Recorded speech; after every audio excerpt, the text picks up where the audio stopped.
চোখের জল আর ফুটবল এই দুটি যেন নেইমার জুনিয়রের কেরিয়ারের অবিচ্ছেদ্য অংশ। কখনো জয়ের আনন্দ, আবার কখনো চোটের কারণে মাঠের বাইরে ছিটকে যাওয়ার চরম হতাশা।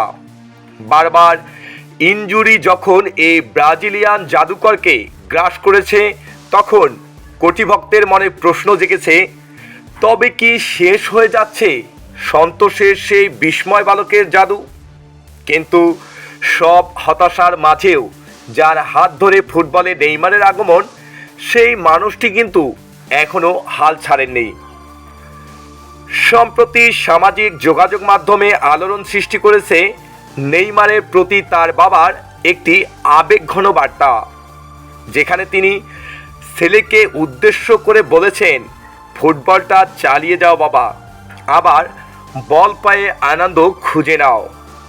একটি বাবার এই সামান্য কটি শব্দে লুকিয়ে আছে এক বিশাল আকুতি।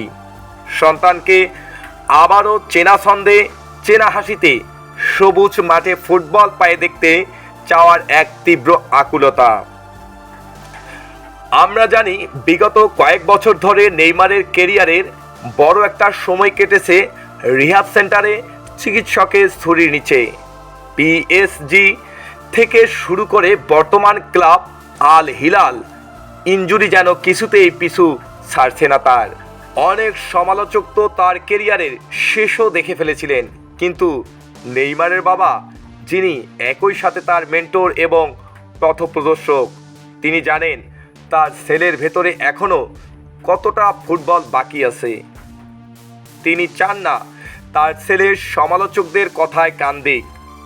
তিনি চান নেইমার আবারও মাঠে নামুক, সব চাপ ভুলে গিয়ে সেই ছোটবেলার মতো শুধু ফুটবলের আনন্দ উপভোগ করুক, কারণ ফুটবলটাই যে নেইমারের প্রাণ। বাবার এই অনুপ্রেরণা কি নেইমারকে আবারও পুরনো ফর্মে ফিরিয়ে আনতে পারবে? ইনজুরির অন্ধকার সুড়ঙ্গ পেরিয়ে নেইমার কি আবারও বল পায়ে সেই চেনা সাম্বা নৃত্যে মেতে উঠবেন? তার সময়ই বলে দেবে। তবে একজন ফুটবল প্রেমী হিসাবে আমাদেরও চাওয়া, ফুটবল ঈশ্বর যেন নেইমারকে আবারও সেই আনন্দ ফিরিয়ে দেন। বন্ধুরা, নেইমারের বাবার এই বার্তাটি আপনার কাছে কেমন লেগেছে? আপনি কি মনে করেন নেইমার আবারও আগের ফর্মে ফিরতে পারবেন? কমেন্ট করে অবশ্যই আপনার মূল্যবান মতামত আমাদের জানাবেন। ভিডিওটি ভালো লাগলে লাইক করুন এবং বন্ধুদের সাথে শেয়ার করতে ভুলবেন না। ধন্যবাদ।